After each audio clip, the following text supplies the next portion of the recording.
हमारे देश भारत में कई वीर सपूतों ने जन्म लिया है और भारत माँ की मिट्टी की रक्षा भी की है। पर आज के मॉडर्न युग में ऐसे ही वीर इतिहास की धूल में कहीं खो गए हैं। ऐसा ही एक वीर है सुहेलदेव, जिसके बारे में हम पढ़ेंगे अमीश त्रिपाठी की नई किताब लेजेंड ऑफ सुहेलदेव में। नमस्ते दोस्तों, मेरे चैनल में आपका एक बार फिर से स्वागत है। दोस्तों, आज मैं अपने चैनल पे बात करूंगा अमीश त्रिपाठी की latest book legends of Suheldev की। दोस्तों, किताब में कुल 34 चैप्टर हैं जो लगभग 330 पेजेस के हैं, तो आप किताब को आराम से 4 या 5 दिनों में ख़त्म कर सकते हो। इससे पहले कि मैं आपको इस किताब के बारे में बताऊं, मैं आपको बताना चाहता हूं कि भले ही ये कहानी एक फिक्शनल कहानी हो, पर इस कहानी का जो मेन कैरेक्टर है सुहेलदेव, वो एक रियल वॉरियर है जिसने भारत में जन्म लिया था। तो चलिए किताब के बारे में जानते हैं। प्लॉट की बात करूं तो कहानी शुरू होती है 1025 एडी से, जहां पर गजनी की सेना सोमनाथ जी मंदिर पर आक्रमण कर रही है।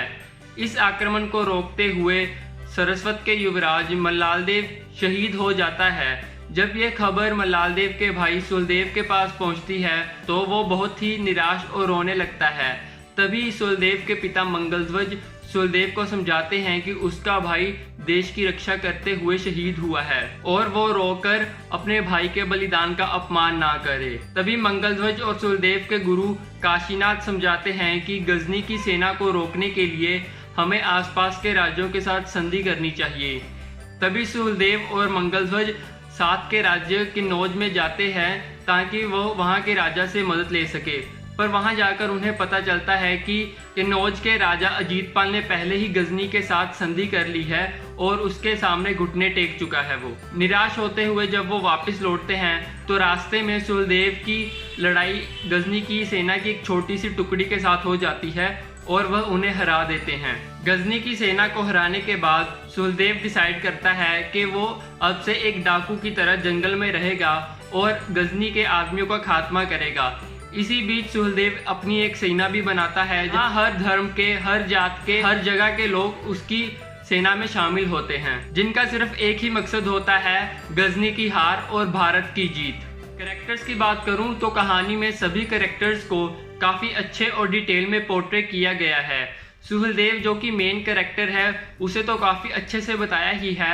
इसके अलावा भी कई सारे कैरेक्टर्स हैं जैसे तोशानी, अब्दुल, असलन, गोवर्धन, इन सबको भी काफ़ी अच्छे से पोर्ट्रे किया गया है और आप इनकी एक इमेज बहुत ही साफ और सुथरे तरीके से अपने दिमाग में बना सकते हो। जो सबसे खास बात मुझे इस किताब की लगी वो है कि ऑथर ने 1000 साल पुरानी कहानी को इस तरह से लिखा है कि वो आज के इंडिया की प्रॉब्लम्स को सामने रखता है, जैसे धर्म के नाम पर लड़ाई, यूनिटी का नाम होना। और जो सबसे ज़रूरी बात ऑथर ने इस कहानी में बताई है, जो कि हमारे देश के हारने का सबसे बड़ा कारण था, वो है इनफाइटिंग, जो कि मेरे ख्याल से आज भी हमारे देश में एक बहुत बड़ी प्रॉब्लम बनी हुई है, क्योंकि हम आज भी किसी न किसी कारण एक दूसरे के साथ लड़ते झगड़ते रहते हैं, चाहे वह धर्म के नाम पर हो, जात पात के नाम पर हो, किसी न किसी कारण हम आपस में ही लड़ते रहते हैं।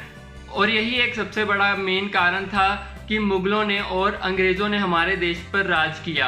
जो एक चीज़ मुझे इस कहानी की पसंद नहीं आई वो है इस कहानी का ज़्यादा रियलिस्टिक ना होना, इन द सेंस कि ये कहानी 1000 एडी के आसपास लिखी गई है और मेरे ख्याल से उस समय में ज़्यादातर मुस्लिम्स इंडिया में सेटल नहीं हुए थे। पर इस कहानी में दिखाया गया है कि सुहेलदेव का एक सेनापति मुस्लिम है और सुहेलदेव की सेना में कई सारे मुस्लिम फौजी भी हैं, जो कि मेरे ख्याल से ज़्यादा रियलिस्टिक फील नहीं देता। इसके अलावा यहाँ पर हमारे देश को बार बार इंडिया कहकर एड्रेस किया गया है।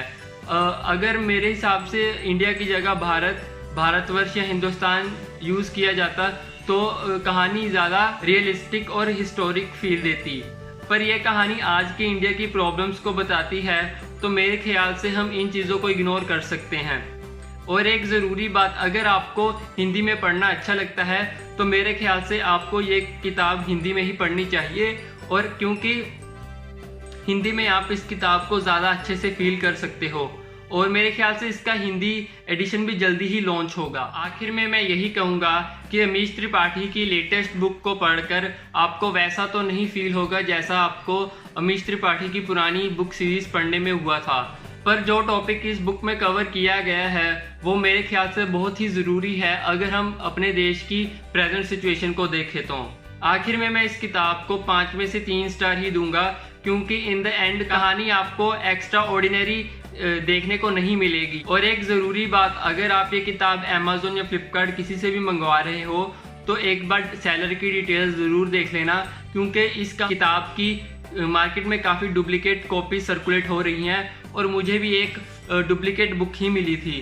तो मैं लिंक डिस्क्रिप्शन में दे दूंगा, आप वहां से जाकर मंगवा सकते हैं। सो दोस्तों, ये था लेजेंड्स ऑफ सहदेव का छोटा सा रिव्यू मेरी तरफ से।